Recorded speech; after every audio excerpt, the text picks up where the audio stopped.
Did Fritz Lang ever put a big cock in his movie? And if he did, his wife was feminist.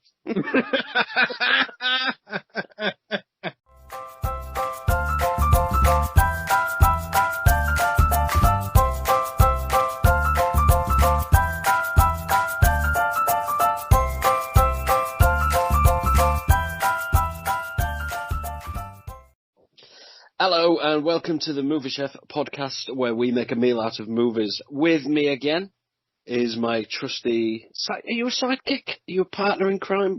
How have we ranked you yet? Conscientious objector? I don't know. I see you more as my sidekick. Well, you know, that's it's not that nice, like. I can see you as a Robin. Nightwing? Okay. No problem. No. I'm talking... I'm Burt Ward Robin. Good old Dick. Nightwing. Nightwing Dick. Are you gonna ask me if there's any news? Paul. Yeah? Is there any news? Yeah. Well, there is actually, Cormac. So what have they got on the Empire website then? Here we are, every week bringing you the news that matters. No, it's not the Empire. Right, our sources tell us that Avatar 2 is going to be shooting again in New Zealand. Do you know they're making 5 of these? Bobby Cameron. Jim's brother that has a heroin addiction, but he stays up to date with all the podcasts. He just...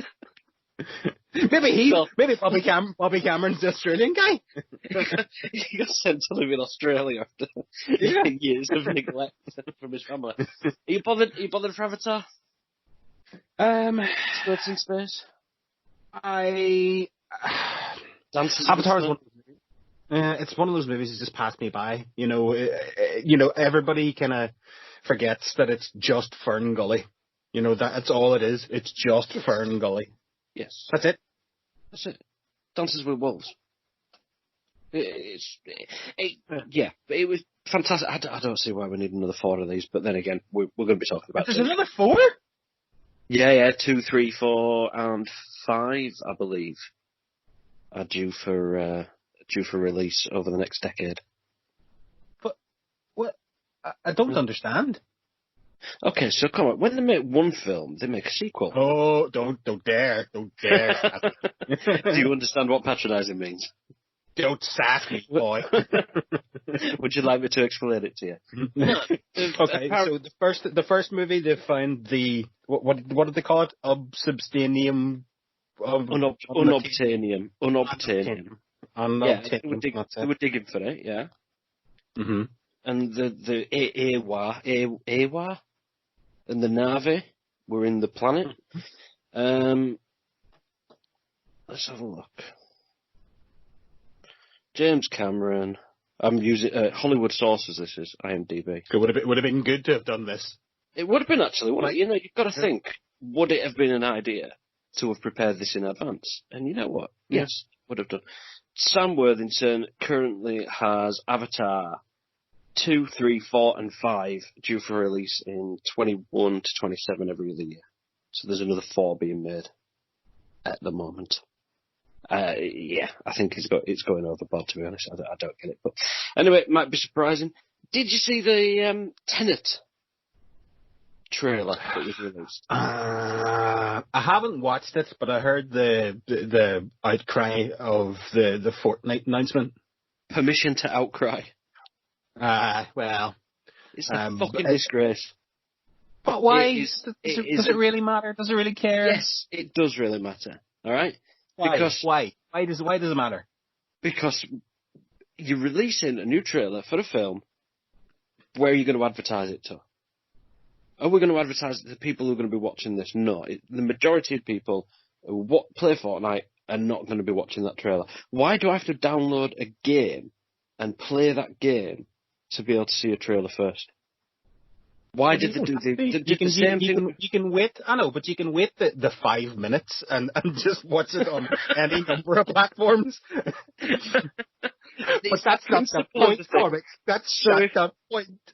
I thought the best analogy I've got is they're releasing a new brand of corn, and they're releasing it in a butcher shop. Nobody's there playing Fortnite. No. Yes, nobody's playing Fortnite to watch game trailers. Nobody's playing Fortnite to hear the release of the Rise of the Star Wars new crap. It's just, I hate it. I absolutely hate it. You just don't. It doesn't really mean anything, right? You're making me think that I don't even want to run down any more of the news from you. No, come on. I depend on this news. I go back into the house and regale the family with Paul's news on a Sunday night. Gather round, children. Daddy has Paul's movie news from Empire.com.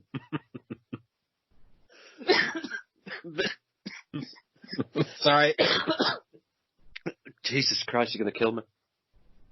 But it would be that. Off right. we mentioned last week the David Ayer cut of Suicide Squad, and people would start asking for it. Have you heard the news? Have people started asking for it? People have started asking for the David Ayer cut of Suicide Squad. What's going to happen when everybody realizes that all these, I don't even know what to call it, remake, refit, redo, a mulligan, a mulligan movie? Is it going to be called Suicide Squad Mulligan? What? Right. Basically, he's tweeted out today that there is a cut that only needs a few special effects finished. And that's his version of the movie. And the studio kept blocking him. And we mentioned last week, it's going to keep happening. It's going to keep happening. Next time, and I joked on Twitter, but who's next going to be asking for a part to be recut from a 1970s movie that had a paedophile in it?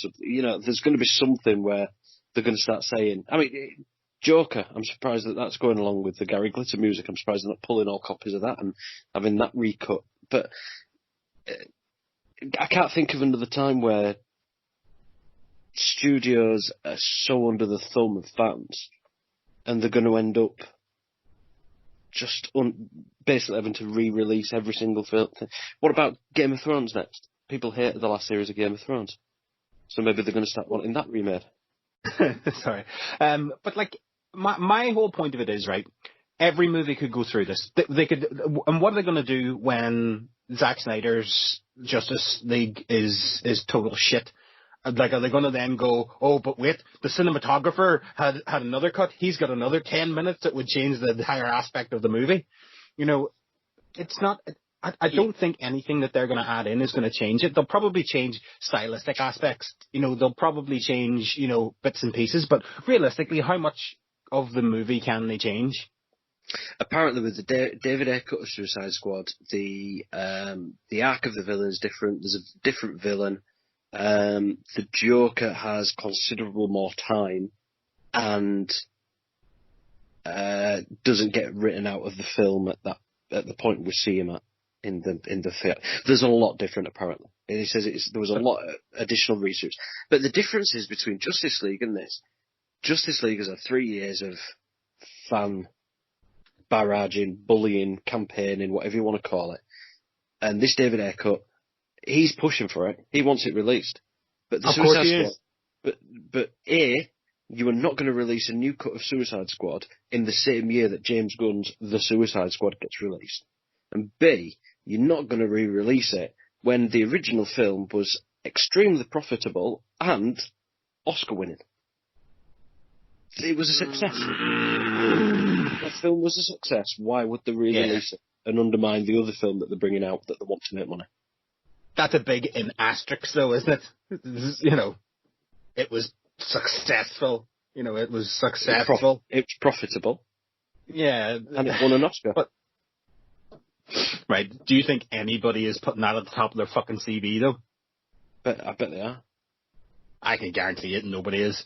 You think Margot Robbie's going to go back and go, oh, fucking hell, I love the fact that I was Harley Quinn? Yeah, because it got a Birds of Prey. Which was a Harley Quinn sort of thing. That means nothing. She was in fucking Wolf of Wall Street. Yes, she was. Yeah, okay. Paul's sexual awakening. It came kind of late, my late 20s. Hey, whatever. Anything else in news? No, Empire's fairly, yeah. Empire's buffering. Hold on. I'm going to second back. Commode's just doing his movie review. I'm just going to release. What else we got? No, we're pretty light on movie news. Star Wars. Nothing. So hold on, 2 seconds. Sorry, can we just go back to this David Ayer thing for just 2 seconds, right? Go on. So did he have any input into Birds of Prey? Like, was he a director of Birds of Prey, or no? No. So he was. Why was he sacked off it? Why? It wasn't. He wasn't? He was directing Suicide Squad, and while that was being made, there were a lot of things, and he said on Twitter, and he's very open about it on Twitter. You've seen it? The entire arc with Diablo, killing his family, then becoming the demon, etc. That was David Ayer's arc, and he said that is one of the only things that he fought for and got to keep. There was more Will Smith put into it. There was more Margot Robbie. It was dialed up. It was re-edited. The entire film was re-edited by a company that makes trailers for films. So they specialise in wham bam editing, and they took over the whole project. There's a whole load of Joker stuff. You've seen the image of the Joker with the burnt half of the face in the tuxedo. Yeah. That's never in the film. That was filmed. But that happens. That happens in movies. I remember Batman Forever. I was so excited to go see Batman Forever because of one thing that I seen in the video for U2's Hold Me, Thrill Me, Kiss Me, Kill Me. And it was Tommy Lee Jones in the helicopter and shouting down, "If the Bat wants to play, we'll play." And I was like, oh, that's super duper cool. Watch the movie. Wasn't in it. Nah, I remember that from the trailer. No. Yes. But this is a difference between a few scenes. This was the Joker coming back, and spoiler alert for a film that you're probably never going to see. This was the Joker coming back and apparently made a deal with Enchantress to save somebody's life. And to be honest, I don't read it just in case it ever does come out, so I want it to be kind of a surprise. But I'd never read it properly. But the Joker was involved in the final action sequence, and he'd made a deal to become immortal or some shit. And there was a lot more going on that apparently he was frozen out of because they wanted a different type of film to what Batman vs Superman was. So I get why there's arguments for it. I just think if you start doing that, the next ones I want are the Lord and Miller cut of Solo, because they were sacked. They were sacked 3 weeks before filming ended, and they must have had near enough. They'd have had a Snyder cut of Solo ready. An assembly cut. They must have had one ready. And that must exist somewhere. That'll be the next one people want. Mon cher mademoiselle, it is with deepest pride and greatest pleasure that we proudly present your dinner. It is going to be slightly different this week. Sometimes we've been having it where the guest and myself, or the sidekick and myself, serve up their own menu. See what I have to work with. Where we serve up a menu and we'll look at each course individually and we serve up films for those. This week, because it is Arnold Schwarzenegger, the Austrian oak, the piece of iron that he is, we have served one up together. Me and Cormac both love the same. When we were talking about this, pretty much our same menus came back almost identical, didn't they? I think it was one movie that we didn't agree on. Not that we didn't agree on it, but we just didn't choose it. And then whilst we were talking during the week, both of us realised that we should have chosen the Last Action Hero. Yeah, that's so. We're going to serve you up our starter. So our starter is Running Man, the 1987 seminal futuristic dystopian action adventure. This just ticks all my boxes. I've been watching this all my life, I feel. And one of the reasons I was coming up with these films, you know what, there's probably going to be better films out there than what we suggest. there probably is better Arnie films. We're talking about films that are Arnie films. These are the ones that have, if you think of a typical Arnold Schwarzenegger film, I don't want to talk about, it'd be easy to lay into Around the World in 80 Days, the Steve Coogan film, just because Schwarzenegger shows up. That's not his movie. So we're going to be talking about his movie. The Running Man, what have you got? Any sexual awakenings in this one? Oh, well, yes. There was a man. I'm Dynamo. I'm Dynamo. I'm more of a fireball guy. I can't believe the first one I came up with was my whistle. Jim Brown wets everybody's whistle. I can't believe the first one I came up was the rapist, but whatever. Okay, so can I just add that confused me a lot when I was younger, because I must have closed my eyes.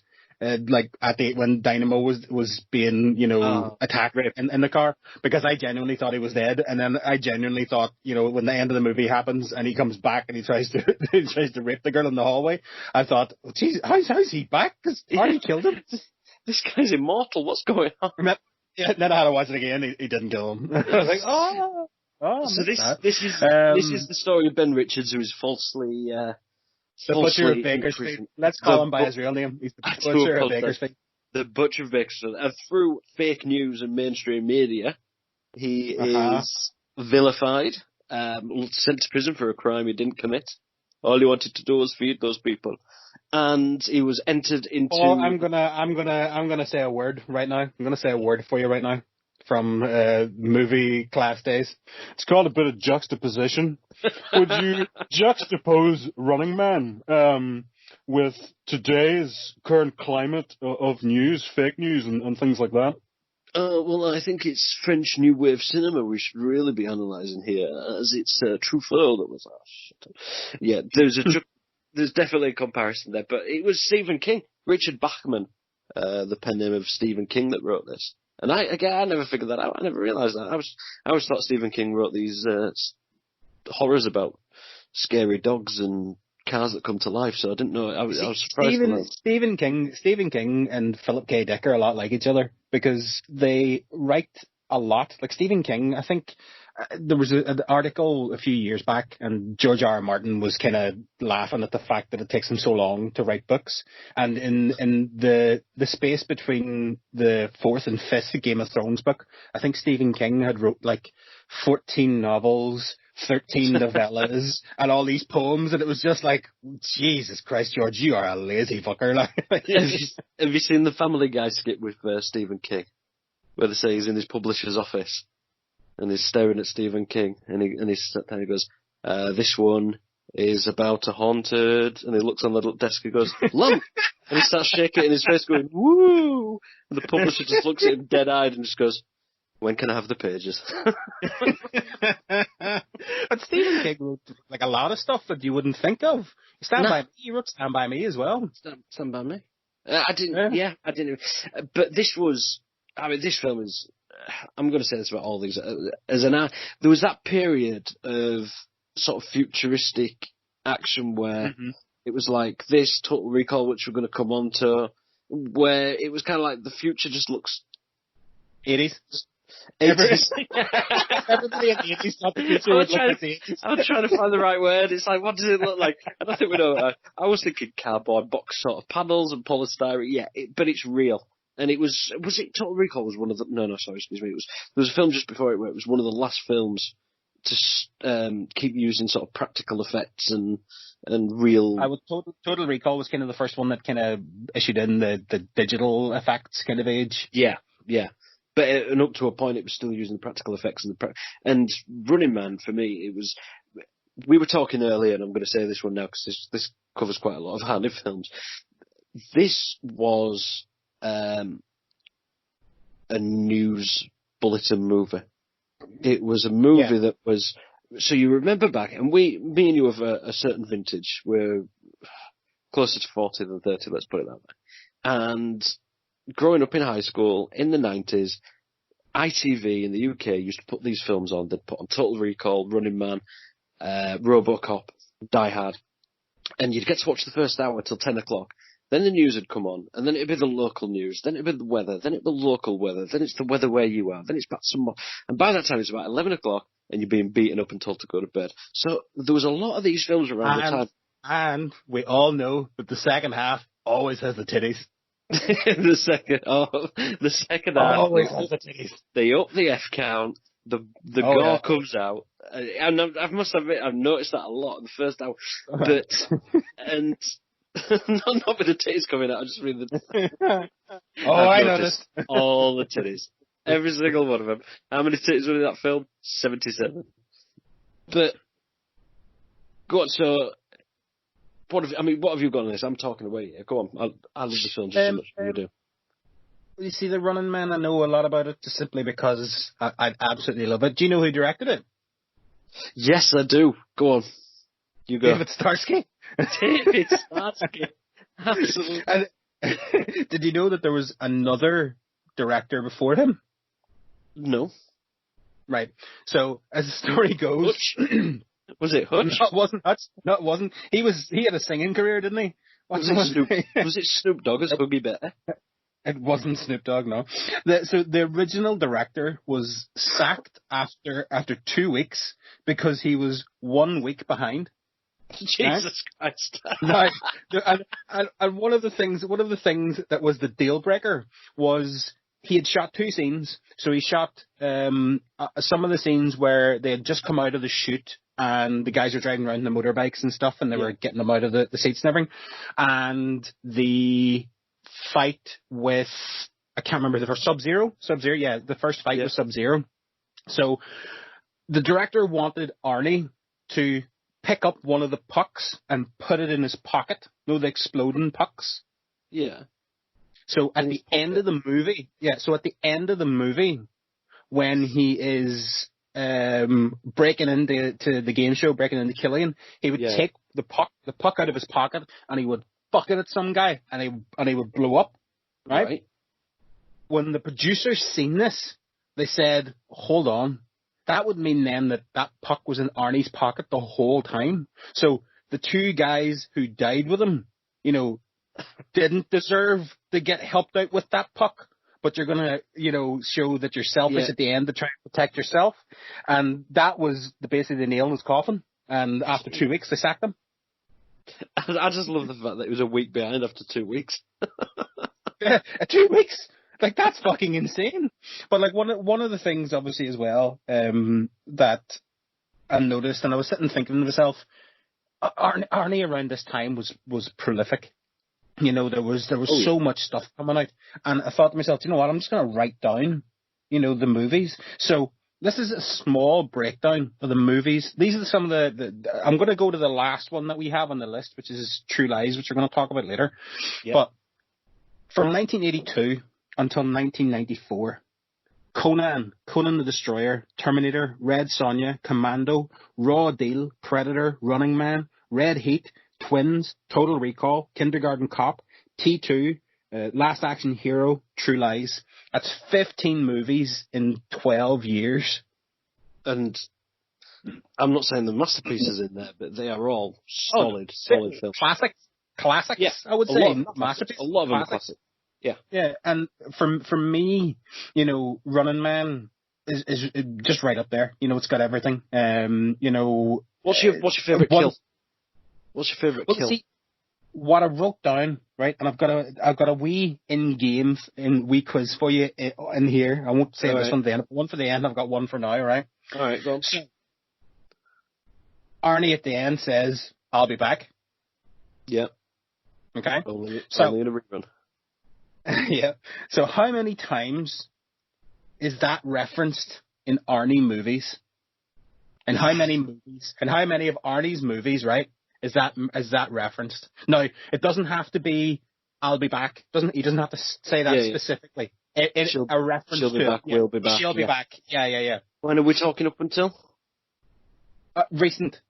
All Arnie movies. How many times has that been referenced? Since Terminator, that was the first time it was referenced. Terminator was the first one. I'm going to go 25. Okay. No, lower. 17. Really? All right, okay. I was speed a bit. Yeah. And of those 17 times, how many times has Arnie specifically said, "I'll be back"? 10. Less than half. No, that's You're more very, than half. you're very close. You're very Half. close. Half. It's 8. Half. 8 times. 8 times. 8 times he has specifically said, "I'll be back." Didn't he have it copyrighted at one point? Or didn't he have like Hasta La Vista Baby copyrighted or something? I'm sure it was something He tried to copyright everything. Was it Paris Hilton tried to copyright "That's Hot"? And then Posh got in fucking trouble with Peterborough United, remember, as well? Because she tried to copyright Posh, and Peterborough are known as the Posh. Yeah. And she didn't really realise that Peterborough United had been around a bit longer than fucking Spice Girls.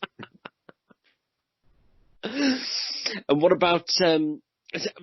I'll tell you one thing I did notice from this Total Recall. A 6'8" Austrian man could walk around incognito. Arnie has a taste for his female partner in the movies, doesn't he? They always seem to be shorter, Latino. Careful. No, I'm being. I know. Look at Total Recall. Maria Conchita Alonso. That's Predator. Total Recall, Predator, Commando, Running Man. There's always, But I know, but you put that down to the fact that Arnie isn't believable as the all-American hero. So a lot of Arnie's, a lot of Arnie movies. He's American as pizza, damn it. Are set away from America.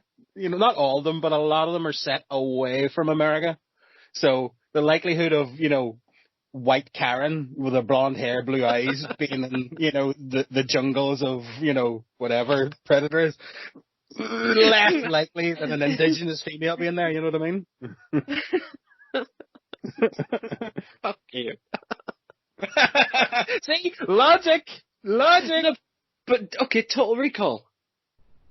All I'm saying is... Mars! Not at the start, it wasn't. Anyway, fuck, we're not doing Total Recall. Running Man. It was banging Stone. You never answered... was he? No, we'll come on to this. Right. He's whiter than my fucking washing machine. And dirty as well.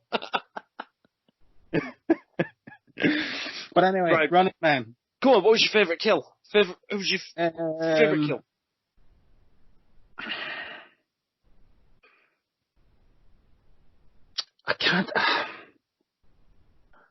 I did enjoy Sub-Zero's death. Yeah.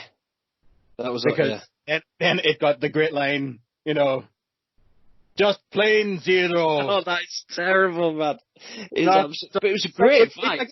It's like it came up at the top of his head and went, plain zero. Here's Sub-Zero. Now. Warm Zero. No, because he's cold, because he's dead. You can picture Arnie behind going, this joke kills. That is a terrific joke. That joke kills. Keep it in. Keep it fucking in. Keep it in. Starsky, keep it there. Why does he keep calling me Starsky? Shut up. But yeah, and obviously a lot of his mates in as well. You've probably got this, is it Sven? Who's Arnold's mate that keeps... Security guard? Excuse me? The Swedish security guard? Yeah. He was in this. He's the guy with the beard. Swedish guy. He's mates with Arnie. So he was in Running Man. Jesse Ventura. So I noticed awful lot of his mates, and there was one other person in this that I've noticed from another film before. Well, Oddjob was Sub-Zero, wasn't it? Yeah. The guy played... Sub-Zero. Jim Brown was Fireball. Jim Brown. Yep. Dynamo was, guy. Buzzsaw? I don't know if... Was Buzzsaw, was he famous? I don't think he was. No, it was Jim Brown that I was thinking of. He was in... Okay. Yeah.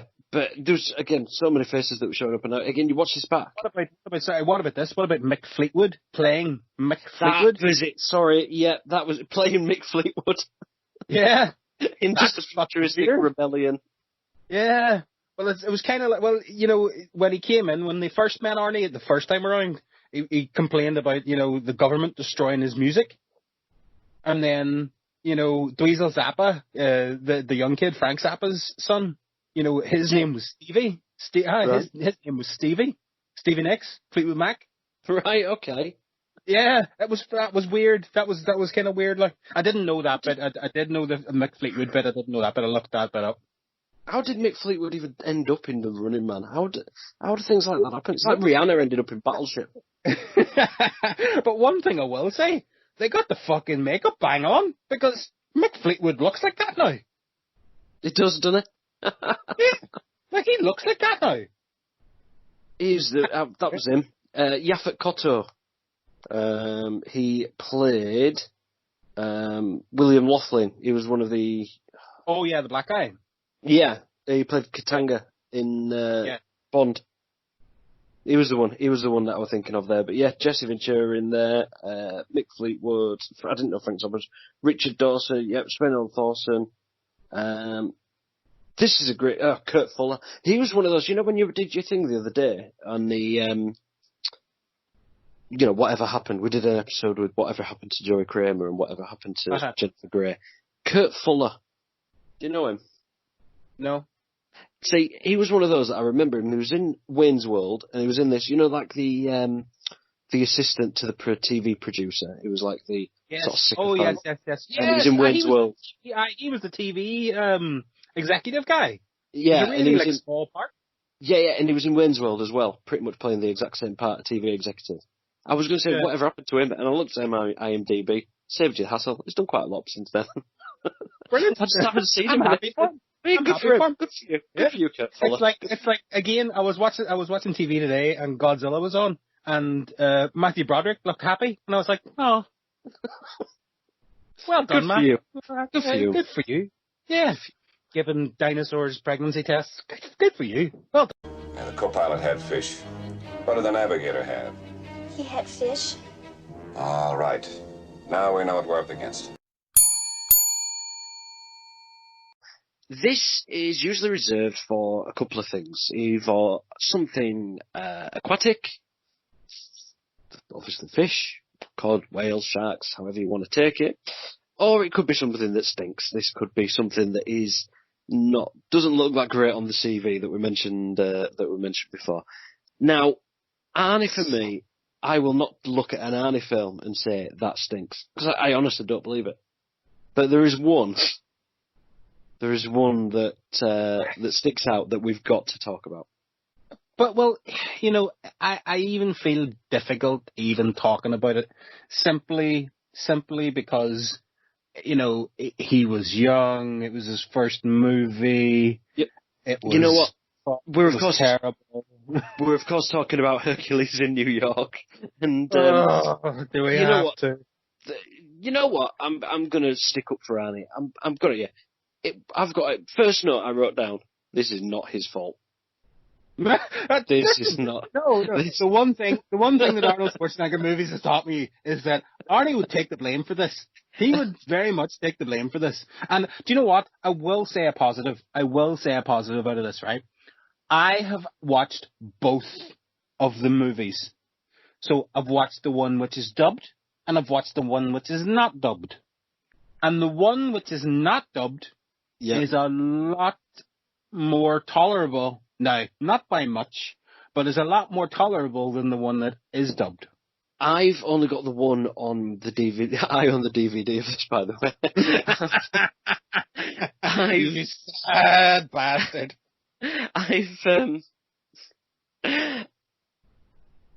Sorry. It's just me in a bare room with a chair, a DVD player, and one copy of Hercules in New York. Early Arnie movies. Just masturbating until it looks like a dog's toy. Oh, I thought this was porn. It's really Hercules in New York. It's going to take me ages to climax. But not impossible. Nothing's impossible. This film, 1970. This is 50 years old. This film. It is very much of its time.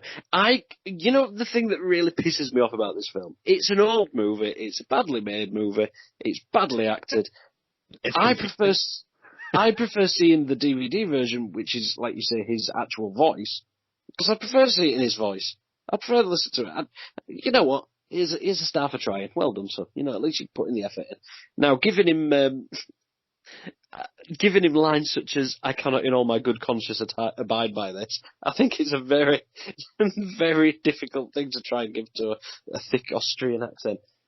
It reminds me of, like, late 60s, early 70s student movies. Like, that kind of airy fare. It's the age of Aquarius. Especially. That kind of shit. And, if it was good and it made sense, and, you got the feeling that the people around him were trying their best. They were trying, but the script was shit. How can you act against a wooden plank who's learned English phonetically? You just can't do it. You know what? The thing that annoyed the film for me, though, it was examples of his strength from throwing the discus and the big plank of wood at the beginning with the guys on the dock to fighting a bear, which we'll come on to. And we don't really need to. No, we will. But there's only one point where why we're watching a guy who is really strong and really powerful do fake acts of strength. Even the barbells at the end with his paws off against something. Can we all just be really, really honest here, right? Let's all just put on the honesty hat, all right? We all just wanted to see his cock. That's all we wanted to see. Sitting at this movie, right, out of 10, I would give it a 0.4. If Arnie got his cock out, instantly 5 out of 10. It's an instant 5 out of 10. Has there been many other videos where he's got his cock out? Well, this was his first. Wasn't Stallone's first movie a porno? I think it was the Stallion something or other. Stallion, yeah. Well, maybe not a porno, but a softcore porno. Like, I don't think he got his wanker out, like, or anything. But, I think he had a stunt cock. I think he had a stunt cock. Was it Frank Stallone? Do you know, have you ever... Do you want to know the only 2 times I've ever seen a man fight a bear?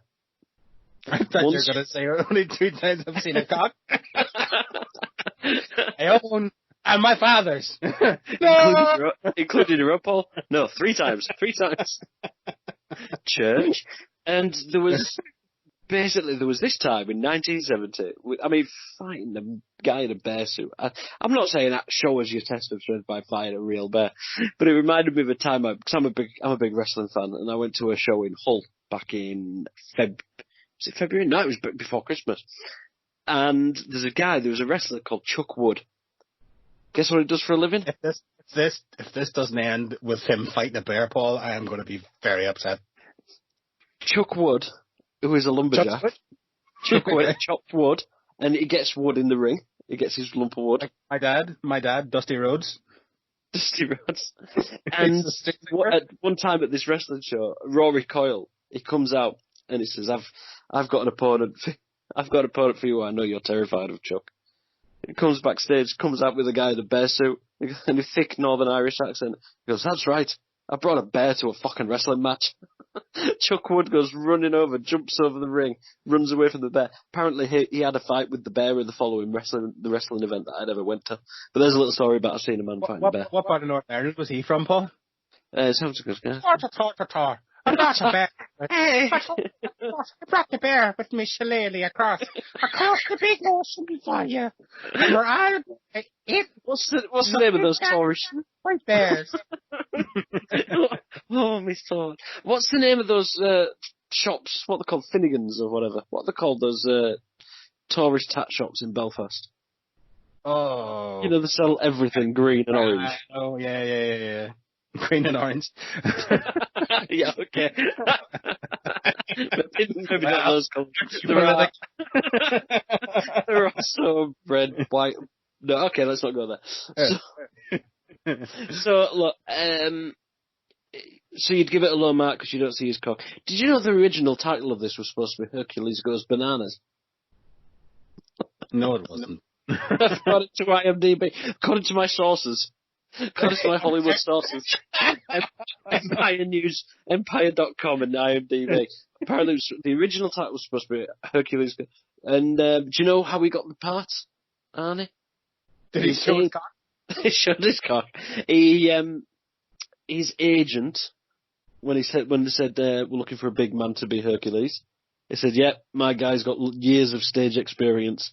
When he got there on the first day, what they didn't happen to tell him was the stage. He was just posing in bodybuilding competitions. Absolutely fantastic. The guy's a multi-millionaire now. Fantastic. But you know what? They got it fucking right. That guy was bang on. He was bang on about Schwarzenegger. Like, you know, yes, he was crafted. You know, he was 100% crafted to be a movie star. But fuck me, what a movie star. But you know what? They Hercules in New York was very much like the Terminator. Now, let me explain. Whoa. I'm interested. I'm strapping in here. When you just mentioned that in terms of another glass of wine, and I'm just going to sit here. Let's sit here and hear him dig his own grave. Go on. What I'm saying is, in terms of, it was a bad movie, and The Terminator was a good movie. I'm not saying that comparison, but to find so it's not like that. In terms of finding an actor who's right for that part, and Arnie falls on your lap. To find an actor who is right for that part at that time, and it falls in like now. Hercules probably wasn't. It was an independent film, wasn't it? I read again. IMDb, Hollywood sources tell us that apparently the original print ended up on eBay within the last 20 years, and apparently somebody has bought the original print and owned the rights to Hercules in New York, even though it's gone out of print. So somebody paid about $225,000. It's on fucking Amazon Prime. You know. You don't need the original print, just $7.99. It's on Amazon Prime. or you could just not watch it because it's total shit. The film is shit. Arnie's great in it. No, he's not. He couldn't speak fucking English, Paul. It is not a good movie. He was not good in it. This is a tasty burger. Up to now, we've agreed then that The Running Man is a great introduction to Arnie films. If someone says to us, I've never seen an Arnie film before, we would serve them up a starter to a fantastic menu of The Running Man. And then a fish course. I think somebody's got to take the rough with the smooth. You've got to break a few eggs to make an omelette. And I think the Hercules in New York, it's correct. Have a few beers, sit around with a few mates, and you'll laugh your cocks off. It'll be great fun. Now, main course, the showpiece. To be honest, I've got no against your film, and I don't think you've got anything against mine, but we've just both decided that I think there's a different Arnie film that we both agree is a showstopper. So what have you got as yours? Mine is the absolute classic that is Total Recall. You know, it encompasses everything for Arnie for me. You know, also you've got a cast that is just unbelievable. You have Ironside, you have Sharon Stone. You know, it is a massive undertaking. You know, not only that, but you've got that kind of late 80s, early 90s touch of Paul Verhoeven. You know, coming off RoboCop. You know, all the kind of political, kind of funny kind of things that he likes to throw in his movies of, you know, corporate America and things like that. You know, for me, it was one of those movies that, again, I think we spoke about it in the Hudson Hawk episode, getting Sky in the UK at around 91, 92. You know, Total Recall probably came on the TV about 93, 94 for me. A few years, wasn't it? Yeah, so watching that when you're a young kid and you've got a fucking serious Arnie boner, you know, watching Total Recall, you know, amazing. I mean, absolutely amazing. That film for me, one key scene in that is you always take one scene. Lady with the three tits. Lady with the three tits. Apart from the sexual awakening of the woman. Oh no, it's the woman with the three tits. We all know it's not. But we can let's put a special note to that. In terms of Arnie action, when you're a kid, the shootout on the escalators, where he's just got a human shield and the squibs are going off and it's violent, and then he just throws the body around. He doesn't give a damn, and it is just raw action. It is bullets going off, it is squibs going off, it's practical, it's just all there right in front of you. It's fun. Yeah, that for me is what... All Arnie movies have one great thing, and that is they have zero... precious anything for people's lives. There's nothing. They just don't care what they do. It's literally shoot the fuck out of everything just to get the bad guy. And if anyone gets in the way, tough tits. Yeah, it happened at the end of Running Man. They walked into the studio. It's like, holy shit, what are you doing? Spraying bullets all. There's like a women's institute meeting on the front row, and all come out to see the Running Man being filmed, and there's just some bullets. Arnie's got a gun. Do you know what I loved about this? I looked through some of his other films, and forgive me if I'm wrong, is this the first time he's played just like an everyday bloke? Not a cop or a super spy or a soldier or whatever. He starts off as just an everyday bloke, and his gradual acceptance of who he is, or remembering who he is, or possibly, you can see him developing into this kick-ass guy. But at the beginning, he's just this wide-eyed guy looking for a bit of good time. And I love that innocence in him. It's the first time I'd seen that in him so early. But there's a reason for that, and that's because Total Recall is a dream. I agree. I'm glad I don't have to argue with you on this one. I was going to ask you this. You don't have to at all. Yeah, you don't have to at all.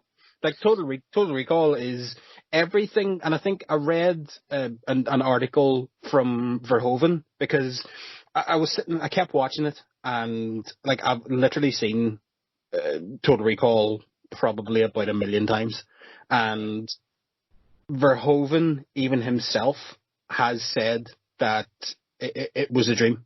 Everything in it was a dream. To quote the great man, be aware that if everything that happens in the movie from now on is going to be a dream, if there's no reality to anything, realize that the dream really starts at the moment that he falls asleep. So the next scene, which seems to be a fuck up of the machine, is part of the dream. So this is the last moment of reality. Goes into the unconscious, and basically from now on, boom, the dream starts. That's the trick that the company, that they make the dream that's so convincing that it seamlessly goes from the first reality to the second one. That's from Wired in 2004. The moment I thought that we're going to bring up, I thought, the moment where, because you look on the screen, and one of the characters that they're going to be uploading is the woman that he has a love interest with. I can't remember the character's name. That was the woman that he ends up on Mars with at the end, and they nearly ended up. I can't remember. Anyway, but her face comes up on the screen just as it starts glitching. Let me guess, Paul. Was she a foreign lady? I believe she was of Latino descent. Racist! Cancel the Movie podcast. All right, Farage. We've just lost the Australian guy. He's an Aborigine. Racist. We've just lost 10% of our listeners. But what... her face shows up on the computer screen, and then it starts glitching, and then he suddenly goes... Rah! And that I thought, at that moment, everything in the conversation in the office that he says to him, do you want to be secret agent? Do you want to kill these? Do you want to have this love interest? Do you want to go to Mars? Do you want to see the sunrise? It all comes true. It's the game. It's the memory. but there's just so much in this movie visually for me. You know, everything's like a set piece, and I think that's what's so brilliant about Paul Verhoeven. You know, you don't remember the movie specifically for story. You don't remember the movie specifically for actors. You remember the movie for set pieces, and they don't have to be massive set pieces. You know, from the three-titted lady to the young kid with the one eye with the skin flapped over the eye, you know, when he's going through the X-ray machine, the old lady with the big head, and it's the bomb, you know. The head hook, you know. Yeah, putting the shit up his nose and pulling out the detector. You know, you remember these movies, you remember Verhoeven movies, you know, specifically for these wee bits of gore, you know, or shock kind of stuff. And I think that's what Verhoeven did really, really well. I was going to ask you about Verhoeven because I went and looked at the other stuff he's done. Now, I love Starship Troopers. It is schlocky and it is, you know, tacky, but it's meant to be. And that's what you have to understand. It's meant to be like that, and it's fantastic like that. It is meant to be, and that is why it's great. Because it's meant to be. And I looked through all the other films that he'd done. And you know what? You had this period from RoboCop to, I don't know if you can say Hollow Man, but Starship Troopers in 97. So it did about 4 films. Hollow Man, yeah, I wouldn't say it was a classic, but outside of those 4 films that it did, RoboCop, Total Recall, Starship Troopers, and, oh Christ, I've forgotten it, but there's another one.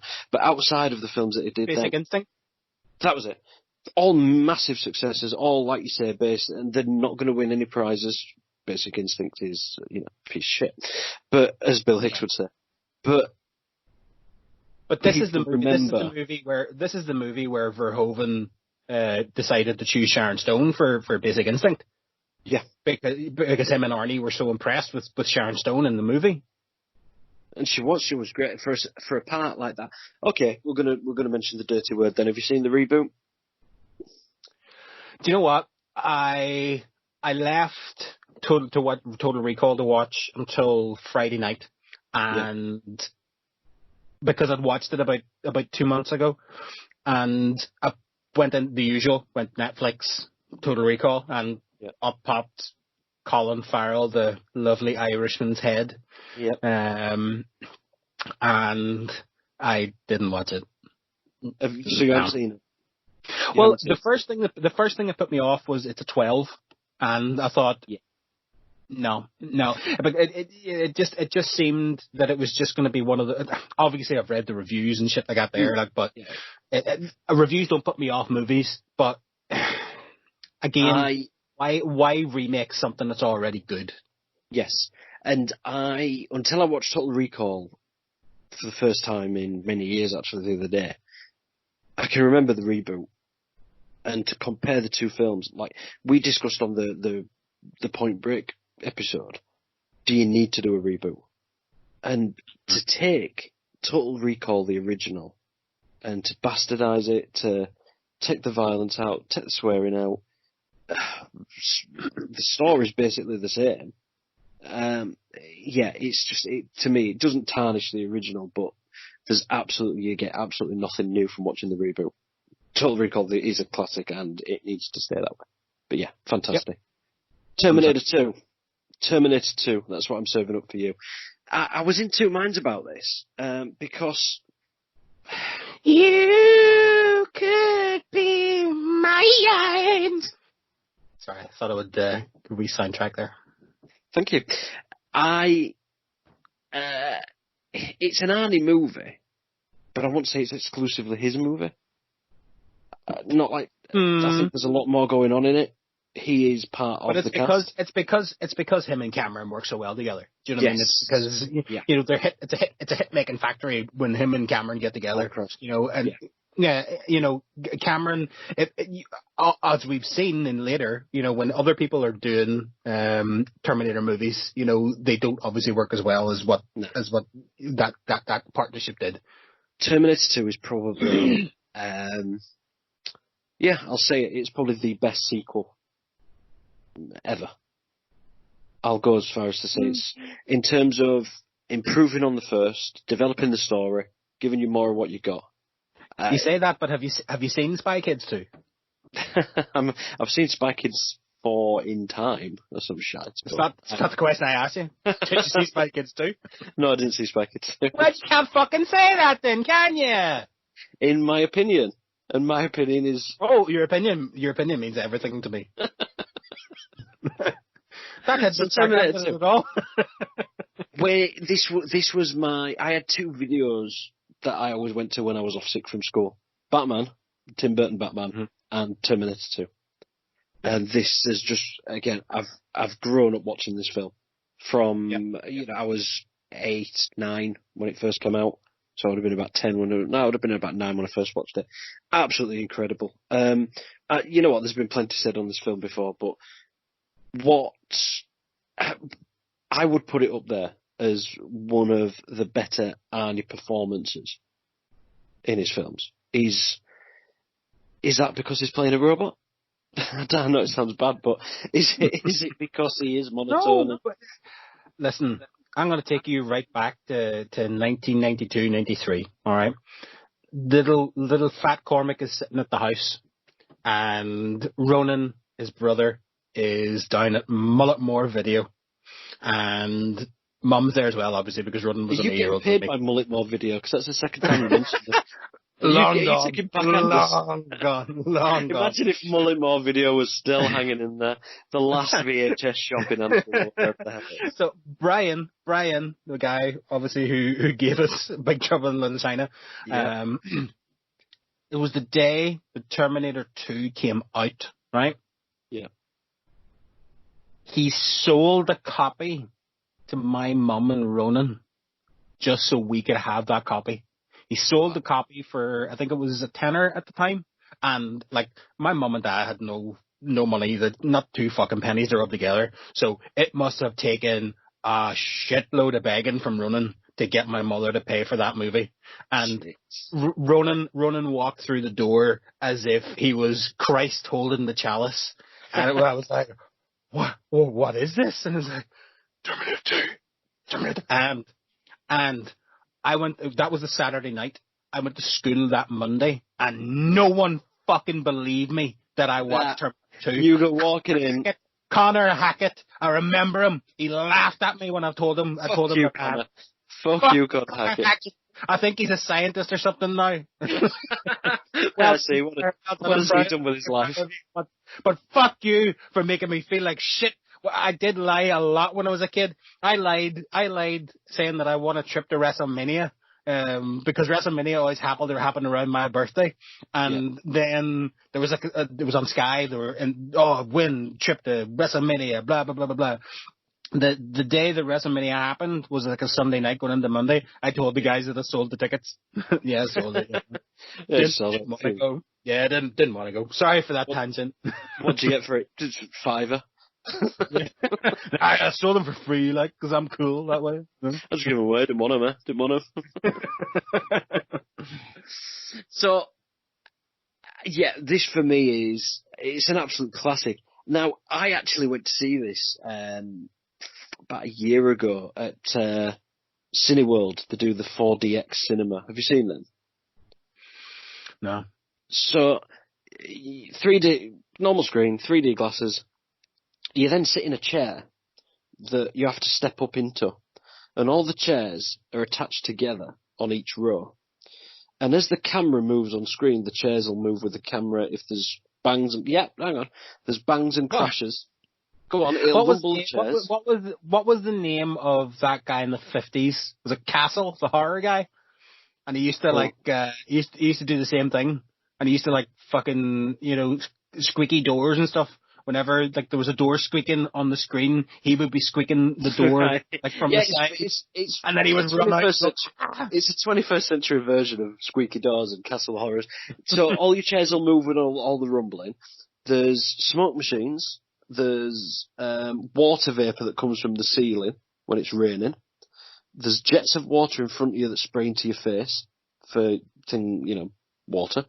And then there's jets of air that fire at you from behind your head and in front of you. So when gunshots are whistling past the camera, it's like you can feel the gunshot going past you. And I have never been more pissed off watching a film. Well, since...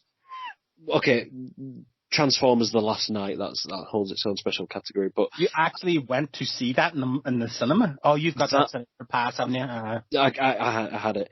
But that film, Transformers: Last Night, that is one of the only films that has ever given me a legitimate migraine. I went into that film fine. I was fine, happy, ready to go to the cinema. And by the time I came out, we had to park up for 20 minutes because I couldn't drive because my migraine was that bad. You tried going to see Saw 2 stoned? Go on, what? You tried going to see Saw 2 stoned? Jesus. No, I don't, no. But can I recommend a movie for you? So obviously your Cineworld experience was bad, with all that stuff. But have you ever seen Matinee with John Goodman? No. Definitely look it up. It's based on your man. I can't remember his first name. I think it's William. I don't know. It's based on your guy William Castle, the guy that had all those theaters, did it around the 50s. It's kind of based around the Cuban Missile Crisis. Joe Dante directed it, but it's very, very good. It's a comedy, but it's a very good movie. Matinee, John Goodman. I love John Goodman. Quick tangent. Favorite John Goodman film? Raising Arizona. Ah, okay. I thought you were going to say King Ralph. King Ralph was actually on the other day. King Ralph's brilliant. I watched it. I was gonna text you, and I was like, Paul fucking love them watching this, and then I didn't watch it, and I was like, I can't text them now. I can't say, Paul, do you know that film you love? I was nearly ended up watching it earlier. Anyway, Tara, back to your loneliness. back to Terminator. But yeah, look, it's an absolute classic. When you think of Arnie, you think leather jacket, you think the motorbike, the shotgun, the glasses. This made an image for him, I think. Up until then, it was Eddie Furlong, amazing. Yeah, until bad times, but it was great in that film. Linda Hamilton, probably up there. I mean, James Cameron has this knack for being able to work with female action stars, or tries to introduce them at least. And again, to have her come back in the second one and be more of an action sort of heroine, again, it makes a change. It builds on the story of the first one. It doesn't just do another case of I would disagree. No, I would disagree there. I would disagree. Oh. I think Terminator, the first Terminator and T2 are very much alike. I think beat for beat, as in story-wise, in the arc-wise of the story, they're alike. But I'm not saying that's a detriment. I'm not saying that's a bad thing. You look at Evil Dead. Evil Dead did the same thing. Evil Dead and Evil Dead 2. Evil Dead 2 improved on Evil Dead 1. See, I read Bruce Campbell's book. Very much the same thing. I read Bruce Campbell's book. Is it If Chins Could Kill? Or Chins Could Kill, yeah.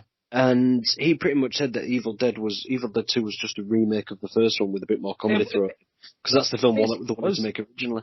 No, I'm not saying... I mean, in terms of a sequel,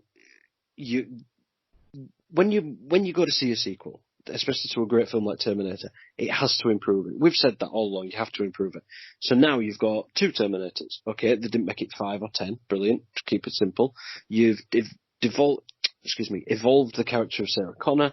You've got more into the war and Cyberdyne system, Skynet, Judgment Day. You've got the father-son relationship, which was teased. I just love it for what it is. I'm not ashamed to say I have shed a tear on that final scene in the Molten Steel. I have shed a tear to that scene once in my life. I was drunk at the time, very drunk, but I still cried. What is your favourite scene? Now, it doesn't have to just be like a snapshot scene, but what is your favourite sequence in the movie? The Galleria, from the moment, and I'm gonna pick this one up in a minute, for True Lies as well, with James Cameron in particular. From the moment both of the Terminators come face to face, to that tyre burning, rolling out of the crashed truck. And I'll bring it up in a minute, but that for me, that entire sequence, and don't get me wrong, there's many, many other great sequences in there. But in terms of, again, practical action with some top-notch CGI, You didn't know unless you'd seen the trailer which way it were going to go. You thought Robert Patrick were going to be protecting Edward Furlong. And for continuous sequences, one after the other, into this fantastic car chase, motorbike chase. Have you seen the behind the scenes shots of the stunt rider doing the Arnold Schwarzenegger jump on the bike? Yeah. I love the little things like that. Just some guy, and you just think, you might be this big, strong, tough guy, but you're not Arnie. And I'd love seeing it. And it's... Well, for me, the best sequence in that movie, for me, is the hospital sequence where Linda Hamilton breaks out. Yeah. From when she has the hairpin, she goes through the hall, the sound of the feet and everything in it. And then, it all evolves back to in the elevator, with the T-1000. I don't want to get political, but even Sarah Connor knew back then you shouldn't be injecting bleach. Well, yeah. Well done, Well done. Yeah. References. Stick it to the man. Stick it to the man. Fuck you, system. But do you know what the most iconic thing about that whole sequence for me is? What? Go on. The coffee. Ah, yes. We drop and they're playing the cards when they're playing the cards with the coffee. Yeah. See, the bit for me is where he goes through the bars. And the keys stop him, or the nightstick stops him. It's his nightstick, sorry. And that for me is like straight away the reaction of the psychiatrist's name, Silverman. I can't remember the actor's name, but Dr. Silverman is there and the cigarette drops out of his mouth. And you're like the audience, you think, okay, even Gates can't stop this one. It's taking it to another level. And when Arnie first goes, come with me if you want to live. Nah, fantastic. It's, for me, it's a great Arnie film. It's just on the borderline. I've got to say though, I love both of these films. I'm glad you've reintroduced me to Total Recall. Because to be honest, that, an hour and a half of that film, I haven't really properly experienced much in the last 10, 15 years. So to watch it through again has been an absolute pleasure. So thank you for that. I appreciate that. Flynn, this is amazing. And designing the ice cream to accumulate into scoops, I don't know how you're going to top this. Maybe with hot fudge?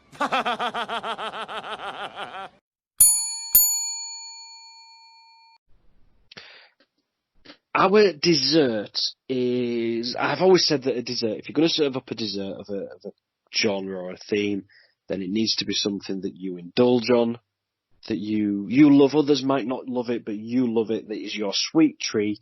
It is what satisfies you. It is your go-to indulgence. And I think, again, me and you have just agreed on this one, so we're not even going to both put one. We're going to put it forward. And it is True Lies. 1994, 100%. James Cameron directed. 100%. Watched it again today. This is a fantastic movie. It is just all around solid. Action. That's all you get from True Lies. And can I also make a special mention? We mentioned it at the start. Yep. If we'd have both thought about it probably a little bit more, a wee bit in depth, this would have been The Last Action Hero. Because that movie is so underrated and people pan it so much. I don't understand it. I watched Last Action Hero this week and it's for me, there's more action in True Lies. It's got more action than comedy, but it balances the comedy really well. Last Action Hero, a lot more comedy. It's a lot more offbeat. And I can see why it might not have done so well with, people going to see an Arnie film but anyway, it is a great film. Please go and watch it. Go and find Last Action Hero. I got my mother to buy me the toys for Christmas. That's how much I fucking love The Last Action Hero. It's absolutely brilliant. And do you know what? I couldn't have I wouldn't have put that in ahead of True Lies though, I'll be honest. I probably would have sacrificed Rubber Man. Shut up. I'm serious. No way. Not a hope. Maybe we could have done Last Action Hero for the fish one and got rid of Hercules. Anyway, hindsight is a sexual. Hindsight is a disgusting. Yeah, don't even try to finish it. But yes, True Lies. Just action from start to finish for me. It had everything. It had, the comedy foil of Tom Arnold. I know Tom Arnold isn't, the taste for everybody. I actually quite like Tom Arnold. I think he's a good comedy kind of ploy. It's great, and it kind of grated on me at one point because he was always playing this loser that had 7 ex-wives, and he was paying all his alimony, and it just seemed like in everything he did, he was always that character. But in this, he just nails it. It just absolutely nails it. 100%. And another thing, you got to think of the tropes of like the early 90s, because something that actually shocked me was this movie was 94. For some reason I thought it was a lot later. I had the privilege of obviously watching this with my 10-year-old son, and and it got to the point near the end, and he was actually on the edge of his seat, and he was so nervous for the actors. Right. And it was I was kind of looking at him going, Jesus, this is 94, and this is a 10-year-old kid who has seen the greatest of special effects, and this movie has absolutely gripped him. I would say, there couldn't have been a bigger honor. 93, 94 is probably where special effects started coming into being more realistic, but James Cameron has always done practical effects where he can. And I know there's quite a lot of CGI and stuff, but whether it's blowing up a building or crashing a car or even this limousine chase along the Florida Keys is shut down miles and miles. Amazing. And that is because you are filming everything as it is, right in front of you, seeing it happen, and that is more speed as well. And I know they used a lot of tricks in Speed, but actually not using a CGI bus and having the real bus doing the jumps and everything, it makes all the difference. And it's just that sweet spot of around 94, 95 when CGI didn't become too overused. But do you know what thing that I think makes True Lies as well? Obviously, with all the action, with the absolutely perfect action sequences it had, every time you read anything about True Lies, a lot of shit happened in the film of it. People got injured, a lot of food poisoning, a lot of lives were kind of put on hold. But every person who was in that movie absolutely fucking loved being in that movie. I bet they did. And Arnie said it was his best film experience. Jamie Lee Curtis said it was her best film experience. Tom Arnold, it was his best film experience. Tia Carrera, it was her best film experience. James Cameron said it was his best film that he ever made. Everybody just loved being in the movie. Everybody just loved making the movie. And it shows. And it's a film that never takes itself too seriously. It really doesn't. It is. I've wrote here, is this the best spy film that doesn't have James Bond in it? Yeah. And it is. It's a fantastic spy film. It never, I said, never takes itself too seriously. When are we going to talk about Jamie Lee Curtis? Well, I was going to ask you this actually. Did you watch it all with your son? No. Okay. So the hotel room scene. So, I think that they did an absolutely amazing makeup job for an hour of this movie. Because not just, it wasn't a Clark Kent, it wasn't a put on the glasses and ruffle the hair kind of situation. Like, Jamie Lee Curtis physically looked a bit down throughout the whole movie. Do you know what I mean? Yeah. And, it looked like her nose was a bit longer. It looked like her face was a bit droopier. It looked like she was, I'm going to say it. It looks like she was jaundiced the whole, in the early of the movie. She was the tired, run-down housewife. No. Then comes that scene.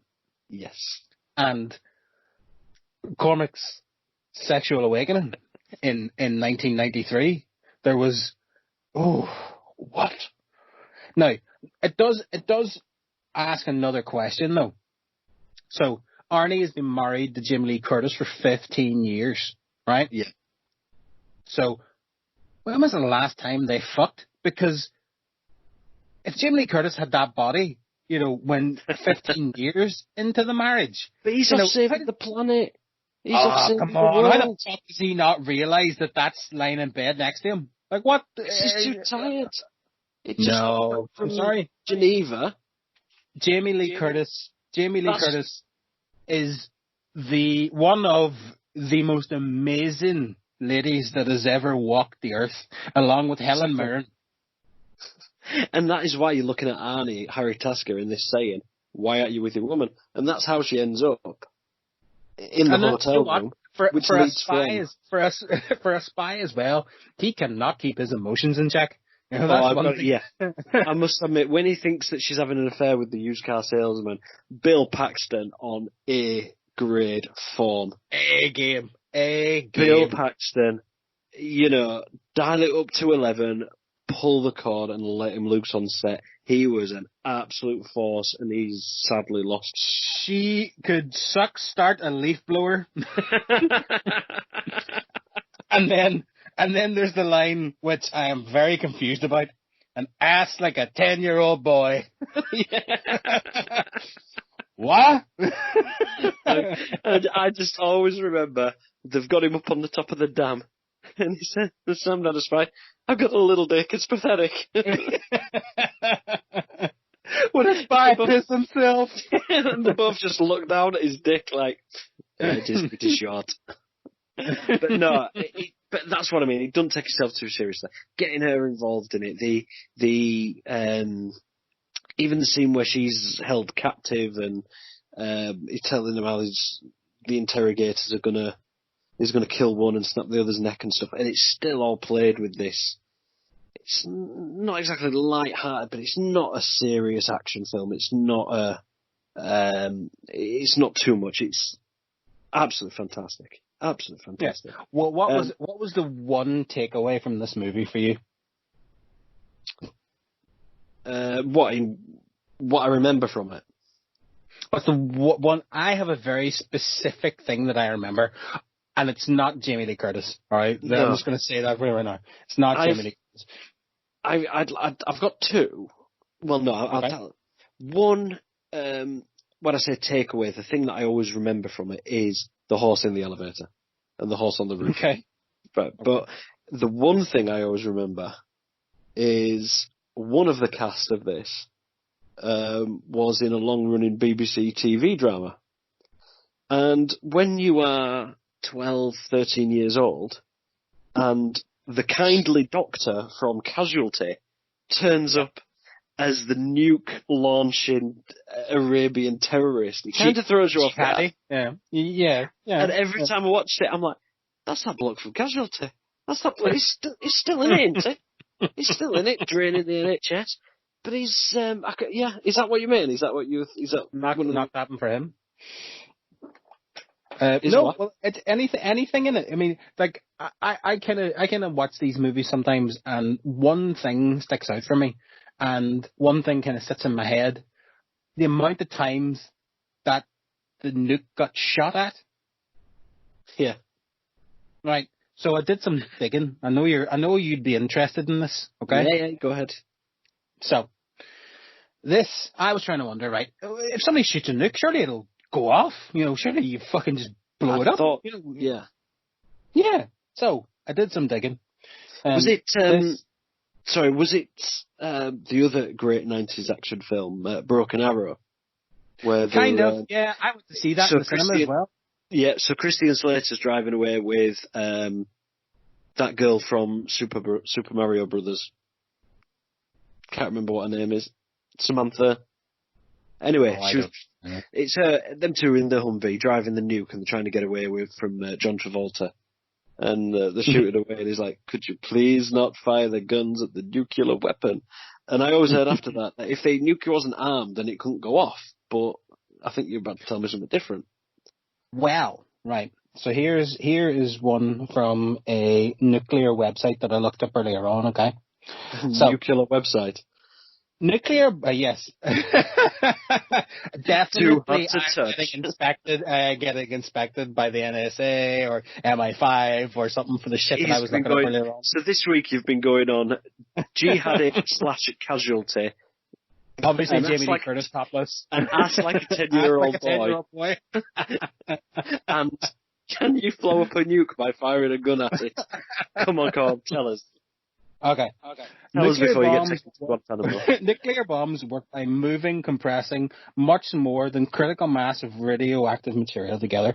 The tricky part is a small reaction will blow the material apart when you just barely have a critical mass. This prevents you from putting enough of it together for a bomb-sized explosion, unless you put it all together at exactly the same time very quickly. So they won't go nuclear accidentally. The precise system, much of which does involve explosives, is much more complex than pressure or heat starting a nuclear reaction. They usually won't go nuclear if damaged because of precision involved, and they are not meant to detonate on ground impact. Instead, they are timed to go off in the air above the target. So a better question is, how would they detonate just because a plane crashed? Now, then that dropped me down another rabbit hole. Do you know that there was a plane that crashed in Greenland in 1968, and there was 4 nuclear bombs on the plane? No, I missed that email. 1968. I take it they're not still there. I don't believe so, no. I think somebody would have come to pick them up. Did you know there's an island somewhere between, I think it's Greenland, just off from Greenland, and it's disputed territory between Danish troops and Canadians.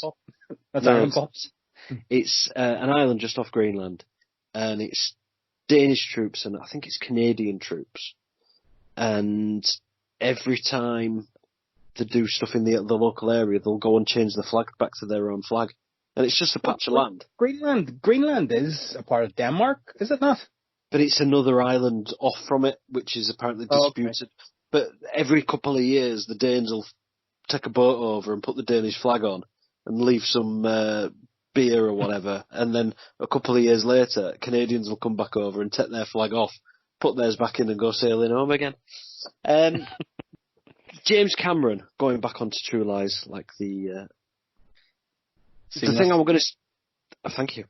The thing I'm going to say about James Cameron, the action sequences, and I've noticed this with a lot of his from watching quite a few this week, he is excellent at taking a scene from, let's look at Terminator 2, from the Galleria. So you've got a scene which starts with 2 stories coming together in a back corridor of a shopping mall. And it ends up in a flood defence with a huge explosion and a crashed semi-truck and a motorbike. And so you've got the back corridor fight, you've got the fight in the shopping mall, the car park, the car chase, the flood, and it's like that. True Lies, it goes from the fight in where the nuke is to the bridge sequence, the bridge sequence in the Florida Keys, and then all the way into the action sequence in the centre of town. And it is absolutely fluid, and it just flows. And James Cameron is absolutely brilliant at that. You could take sort of 3 action scenes. Realistically, you could put them as an individual action scene, and it merges to bring it back to the start. Why isn't James Cameron making practical effects movies again? Instead of hiding behind fucking geometric cameras and, sailing under the fucking ocean to find bits of the Titanic. Why isn't he making practical effects action movies? I don't know. I got really, not annoyed, but I was looking through his list of movies today, and there was, The Abyss, Terminator 2, True Lies, Titanic, and then he didn't make another film until Avatar. And the rest of the documentaries digging up Titanic. Yeah, the Bob Ballard stuff, yeah. And if that's what you want to do. Now, the fact is, if you've made billions of pounds, billions of dollars for not only your studio, but yourself, go away and do whatever you want. And he did. He went away and came back a decade later and made Avatar. And now he's gone again. And for somebody as good as James Cameron, who, like I say, during the 80s, like I say, he did Abyss, Terminator 2, True Lies, he hasn't made enough films. No, not at practical all. effects. Yeah. With or without practical effects. He hasn't made enough films. And well, there was Aliens as well. Remember Aliens as Aliens, sorry, that was the other one, sorry. Aliens. Classic. Absolute classic. And he hasn't done enough. Now, can you say to the person who has broken the worldwide box office gross for a film's release, can you say to that person, you're not doing enough? Well, sorry, but I've dominated for 20 years at the top of the worldwide box office. No, you can. You can. No, you can. Oh, no, I agree. I think you should be doing. But that is an argument of, Christopher Nolan made the Batman trilogy and then they said to him, look, we're going to give you a bunch of money to go make whatever you want. So he went and made Inception. He didn't get given a bunch of money to go and take a submarine down to the bottom of the sea and go sightseeing around the Titanic for 10 years. I just think if you've got somebody who's as skillful a director as that, I feel it's a waste. Yeah, it's more annoyance. It's more of being annoyed at the fact that he hasn't actually, made a movie like True Lies since True Lies. Yeah. and like if you think about it in really, really, really scary terms, True Lies was over 20 years ago. Like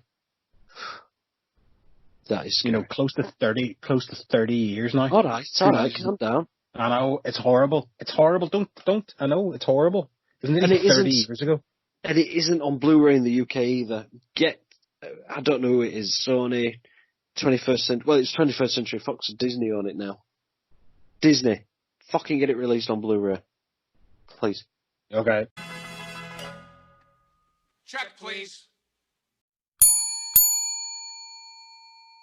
And that is the end of our Arnold Schwarzenegger menu. The Running Man, followed by Hercules in New York for the fish course, and then a main course. You can take your pick between Total Recall or Terminator 2 Judgment Day, and then you can finish it off with a beautiful dessert of True Lies. These are absolutely classic films. If you have any kind of nostalgia for when action films had blood, guts, swearing, sex, three tits and violence, then get on with these films, have a watch of them, and enjoy yourself. Have you got... did you say earlier that you had a bit of a quiz to do when we're finished? I have a quiz. I should have a theme tune. I'm going to record that for the quiz jingle. I have a quiz. So, as we spoke about earlier on, the lack of respect for life in these movies is immense. So, what I got thinking was, how many actually people died in these movies? Obviously not behind the scenes, but but how many people died? So what we're going to do is we're going to have a little higher or lower. Price is Right, higher or lower. Okay. Okay. So we're going to start. Do I win anything? You win my love and my respect. It doesn't feel Which means everything, fucker. Right. So, Hercules. We'll start at Hercules. Hercules is a 0, okay? Did he not kill that bear? No, I didn't. The bear was unconscious. Hercules is a 1. Hercules is a 1. So, Running Man, higher or lower? Oh, Christ. Is it total kills or Arnie kills? On-screen kills. On-screen deaths. Right. Higher. Higher, I'm going to say 15. You don't need to say. Oh, just higher. Yeah, just higher. Yeah. Do you ever fucking know how higher or lower was played, no? All right, Brucey. Fucking hell. Higher. Running Man, yes, you're right. It was 41. 41 on-screen deaths in the Running Man. Okay. 41. Next up. Terminator 2. Higher or lower?